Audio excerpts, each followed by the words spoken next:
เจ้าหน้าที่ตำรวจของลาวขยายผลทลายเครือข่ายอาชญากรรมข้ามชาติซึ่งต่อกับเหตุการณ์นี้ก็สามารถจับกลุ่มคนไทยได้3คนพร้อมกับผู้ร่วมขบวนการอีก10กว่าคน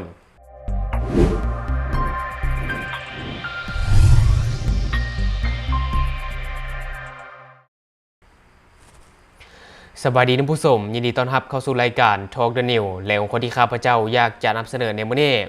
ข้าพเจ้าก็จะพาท่านผู้ชมมาติดตามความคืบหน้าของการสกัดกั้นและต้านยาเสพติด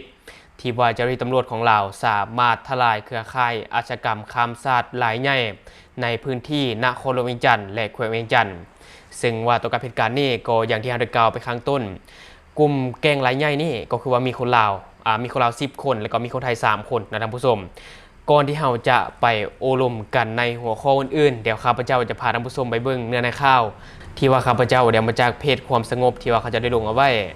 ซึ่งในวันที่23ตุลาคม2020ที่ผ่านมาแผนกตำรวจสกัดกั้นและต้านยาเสพติดปกส.แขวงเวียงจันทร์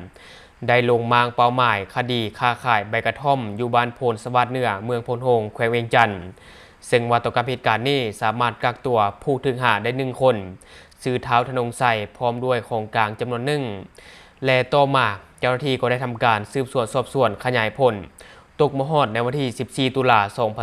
2025สามารถกักตัวเป้าหมายได้อีก1 คนซื้อเท้าอนุสิทธิ์อายุ26 ปี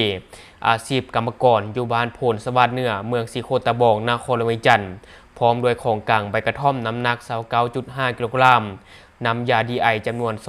2,715 แก้วและยาสูบไฟฟ้าจำนวน95 อันตกมหอดวันที่16ตุลาก็สามารถกักตัวเป้าหมายได้อีก3 คนซึ่งว่า3 คนนี้ก็เป็นคนสัญชาติไทย1เลยซื้อเท้าประพลอายุ44 ปีอาชีพกรรมกรอยู่บ้านเซี่ยวอำเภอเบญจลักษณ์จังหวัดศรีสะเกษและต่อมาเท้าคมสันอายุ45 ปีอาชีพกรรมกรอยู่บ้านหนองแกงซาดอำเภอไซกาจังหวัดบึงกาฬและต่อมาก็จะเป็นนางอรการอายุ33 ปีอาชีพกรรมกรอยู่บ้านเซี่ยวอำเภอเบญจลักษณ์จังหวัดศรีสะเกษพร้อมของกลางเป็นใบกระท่อมน้ำหนัก75 กิโลกรัมซึ่งว่าทั้ง3 คนแม่นถูกกักตัวอยู่ขอบเขตบ้านดงนาทองเมืองสีโคตะบองนครหลวงเวียงจันทร์เจ้าหน้าที่ก็ได้นำตัวมาสืบสวนสอบสวนขยายผลจนมาฮอดในวันที่18ตุลาคม2025ก็สามารถกักตัวเป้าหมายได้อีก1 คนที่1ซื้อนางจุลศักดิ์อายุ39 ปีอาชีพค้าขายอยู่บ้านนาไห้เมืองหาดไซฟองนครหลวงเวียงจันทร์พร้อมด้วยของกลางใบกระท่อมน้ำหนัก100 กิโลกรัมตกมหอดในวันที่21ตุลาคม2025ได้กักตัวเป้าหมายอีก6 คนคือท้าวสมวันดีอายุ23 ปีอาชีพกรรมกรอยู่บ้านโพคำเมืองไซธานีนครหลวงเวียงจันทร์และก็ยังมีท้าวบุญทวีอายุ22 ปีอาชีพกรรมกรอยู่บ้านโนนแสงจันทร์เมืองไซธานีนครหลวงเวียงจันทร์และนอกจากนี้ทั้ง2 คนก็ยังมีของกลางใบกระท่อมน้ำหนักรวม180 กิโลกรัมและก็ยังมีท้าววรรณฤทธิ์อายุ29 ปีอาชีพกรรมกรอยู่บ้านโศกน้อยเมืองไซธานีนครหลวงเวียงจันทร์พร้อมด้วยของกลางใบกระท่อมน้ำหนัก120 กิโลกรัมและก็ยังมีนางไม้อ่อนอายุ32 ปีอาชีพค้าขายอยู่บ้านโพนเมืองน้อยเมืองคำเกิดแขวงบุรีคำไซพร้อมด้วยของกลางใบกระท่อมน้ำหนัก120 กิโลกรัมและนอกจากนั้นก็ยังมีน้ำยาดีไอ 1,000 แก้วและยังมีท้าวทาวันอายุ21 ปีอาชีพนักศึกษาอยู่บ้านสีสมซื่นเมืองสีโคตะบองนครหลวงเวียงจันทร์พร้อมของกลางใบกระท่อมน้ำหนัก120 กิโลกรัมและยังมีท้าวพรประเสริฐอายุ25 ปีอาชีพกรรมกรอยู่บ้านดอนสิงสู้เมืองสีโคตะบองนครหลวงเวียงจันทร์พร้อมของกลางใบกระท่อมน้ำหนัก120 กิโลกรัมจนตกมหอดวันที่22ตุลาคม2025สามารถกักตัวเป้าหมายได้อีก2 คนคือนางอรพันธ์อายุ35 ปีอาชีพกรรมกรอยู่บ้านนาสังไพเมืองไซเซธานครหลวงเวียงจันทร์และก็ยังมีนางดีด้าอายุ17 ปีอยู่บ้านนาสังไพเมืองไซเซธานครหลวงเวียงจันทร์ทั้ง2 คนมีของกลางใบกระท่อมน้ำหนัก41 กิโลกรัมน้ำยาดีไอจำนวน 3,375 แก้วและยาสูบไฟฟ้าจำนวน238 อันซึ่งว่าปัจจุบันนี้คดีดังกล่าวเจ้าหน้าที่ตำรวจพร้อมดำเนินตามระเบียบกฎหมายในขั้นตอนต่อไป และที่ผ่านไปก็จะเป็นเนื้อในข่าวที่ว่าข้าพเจ้าได้เอามาจากเพจความสงบที่ว่าเป็นเพจของเจ้าหน้าที่ที่ว่าเขาจะได้ลงเอาไว้ซึ่งว่าก่อนอื่นก็ต้องขอชมเชยเจ้าหน้าที่ตำรวจที่ว่ามีความเข้มงวดแล้วก็มีความเอาใจใส่ในการปราบปรามปัญหาใบกระท่อมซึ่งว่าต่อกับเหตุการณ์นี้ก็ถือว่าซับซ้อนท่านผู้ชมเนาะซับซ้อนเพราะว่าเครือข่ายนี้เป็นเครือข่ายใหญ่และก็กระจายกระจายกันอยู่ในทั่วทุกเมืองทุกแขวงเนาะบ่ว่าจะเป็นอยู่ในนครหลวงเวียงจันทร์อยู่ในเมืองไซเซธาเมืองไซธานีเมืองสีโคตะบองเมืองฮัดไซฟองเนาะก็ถือว่าเมืองใหญ่ๆถือว่ามีครบแล้วอันนี้ถือว่าเป็นกลุ่มขบวนการใหญ่และนอกจากนั้นก็ยังมีอยู่แขวงเวียงจันทร์อันนี้ก็ถือว่าเจ้าหน้าที่ตำรวจได้มีความใส่ใจและก็ได้มีการสืบสวนสอบสวนอย่างเข้มงวดเพื่อที่จะรวบขบวนการทั้งหมดมาดำเนินคดีตามระเบียบกฎหมายให้มันได้เนาะอันนี้ก็ถือว่าเป็นเรื่องที่น่าชื่นชมซึ่งต่อกับเหตุการณ์นี้ก็อย่างที่เราได้กล่าวไปสามารถจับกลุ่มคนไทยได้3คนที่ว่าเป็นผู้ร่วมขบวนการน่าจะเป็นคนจัดซื้อจัดหาอยู่ฝั่งไทยนะท่านผู้ชมเพราะว่าใบกระท่อมส่วนหลายแล้วจะนำเข้ามาจากฝั่งไทยซะส่วนใหญ่เพราะว่าอยู่ในลาวนี่บ่ค่อยมีหลายส่วนหลายจะนำเข้ามาจากฝั่งไทยแล้วก็มาจำหน่ายอยู่ฝั่งลาวเนาะและก็พวกน้ำยาดีไอต่างๆส่วนหลายก็จะนำเข้ามาจากฝั่งไทยเช่นกันอันนี้ก็ถือว่าเป็นเรื่องที่ดีนะท่านผู้ชมที่ว่าเจ้าหน้าที่ตำรวจสามารถสกัดกั้นเครือข่ายอาชญากรรมข้ามชาติได้และวันนี้ข้าพเจ้าจะพาท่านผู้ชมไปติดตามอีกหนึ่งข่าวอันนี้ก็ถือว่าเป็นข่าวที่น่าสนใจท่านผู้ชมที่ว่าเกี่ยวข้องกับการลักลอบขนส่งสารเสพติดออกไปนอกประเทศโดยผ่านสายการบินซึ่งต่อกับเหตุการณ์ที่ว่ามีการลักลอบขนส่งสารเสพติดออกไปต่างประเทศโดยผ่านสายการบินนี่ถือว่าเกิดขึ้นอย่างต่อเนื่องเฉพาะเดือนนี้น่าจะเกิดขึ้นประมาณ 3-4 ครั้งแล้วท่านผู้ชมเนาะถือว่าเกิดขึ้นอย่างต่อเนื่อง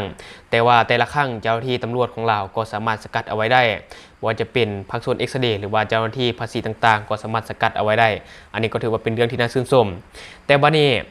ข้าพเจ้าจะพาท่านผู้ชมไปเบิ่งในข่าวที่ว่าข้าพเจ้าได้มาจากเพจกระทรวงการเงินที่ว่าเขาจะได้ลงเอาไว้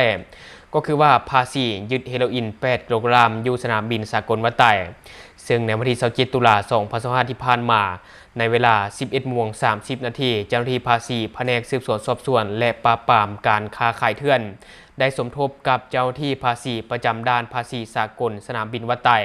และเจ้าหน้าที่กวดคนเข้าเมืองออกเมืองและภาคส่วนเอ็กซเรย์ของสนามบินสากลวัดไต่ได้พร้อมกันกวดกระเป๋าเดินทางของคนสัญชาติประเทศไต้หวันอายุ28 ปีเพศชาย1 คนที่ต้องสงสัยว่ามีสารเสพติดซึ่งผ่านการกวดกาก็พบเห็นสารเสพติดประเภทเฮโรอีนน้ำหนัก8 กิโลกรัมที่ว่าได้ซุกเสื่องใส่กระเป๋าเดินทางที่จะเดินทางออกไปประเทศไต้หวันดังนั้นเจ้าหน้าที่ภาษีจึงได้ทำการสืบสวนสอบสวนเอาคำให้การเบื้องต้นพร้อมเฮ็ดบทบันทึกยึดของกลางแล้วส่งมอบคดีดังกล่าวพร้อมกับของกลางและกับผู้ถึงหาให้กับเจ้าหน้าที่ตำรวจสกัดกั้นและต้านยาเสพติดเพื่อนำไปดำเนินคดีตามกระบวนการยุติธรรมและที่ผ่านไปก็จะเป็นเนื้อในข่าวที่ว่าข้าพเจ้าได้เอามาจากเพจกระทรวงการเงินท่านผู้ชมและต่อกับเหตุการณ์นี้ก็คือว่าสามารถจับผู้ต้องหาได้1 คนซึ่งเป็นคนไต้หวันเนาะสัญชาติไต้หวันที่พยายามขนเอาสารเสพติดจากประเทศลาวออกไปประเทศไต้หวันซึ่งต่อกับเหตุการณ์นี้ก็คือว่าผู้เกี่ยวได้ซุกเสื่องยาเสพติดใส่ซองเครื่องปรุงอาหารนะท่านผู้ชมก็คือว่าได้มีการบรรจุใส่ในเครื่องปรุงอาหารนะแล้วก็เพื่ออำพรางเจ้าหน้าที่ในการลักลอบขนส่งออกไปต่างประเทศแต่ว่าเจ้าหน้าที่ตำรวจก็มีการสกัดเอาไว้ได้ก่อน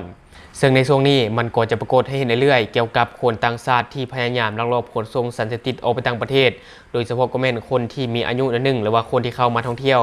ในสปป.ลาวแล้วพยายามขนสารเสพติดออกไปต่างประเทศโดยสายการบินซึ่งข้าพเจ้าคิดว่ามันเป็นเรื่องที่ยากท่านผู้ชมเพราะว่าแต่ละครั้งเจ้าหน้าที่ตำรวจก็สามารถสกัดเอาไว้ได้แต่ข้าพเจ้าคิดว่ามันก็อาจจะมีบางครั้งที่สามารถลดไปได้เนาะที่สามารถลดสายตาเจ้าหน้าที่ไปได้ข้าพเจ้าเชื่อว่ามีเพราะว่าการทำบ่มีเลยนี่น่าจะบ่มีการขนส่งกันทุกมือแบบนี้ดอกข้าพเจ้าคิดว่าได้และท่านผู้ชมคิดอะไรก็สามารถฝากไว้ได้ใต้คอมเมนต์ของเราแต่ก่อนอื่นก็ต้องขอชมเชยเจ้าหน้าที่ของเราว่าจะเป็นเจ้าหน้าที่ภาษีในสนามบินวัดไต้หรือว่าเจ้าหน้าที่ตำรวจที่ว่าได้มีการเอาใจใส่ในการปราบปรามยาเสพติดเนาะอันนี้ขอชมเชยและทั้งหมดก็คือสิ่งที่ข้าพเจ้าอยากจะนำเสนอในมื้อนี้สำหรับท่านผู้ชมคนใดเบิ่งคลิปของเราแล้วยังบ่ได้กดติดตามช่องยังบ่ได้กดกระดิ่งแจ้งเตือนก็อย่าลืมไปกดเพื่อเป็นกำลังใจให้ข้าพเจ้าได้ผลิตคลิปดีๆแบบนี้ออกมาเรื่อยๆหรือสำหรับท่านผู้ชมคนใดอยากตำหนิติเตียนก็สามารถฝากไว้ได้ใต้คอมเมนต์ของเราแล้วเราจะเข้าไปอ่านแล้วก็ตอบแลกเปลี่ยนประสบการณ์นำกันอย่าลืมสนับสนุนกันโดยการกดติดตามช่องขอขอบใจ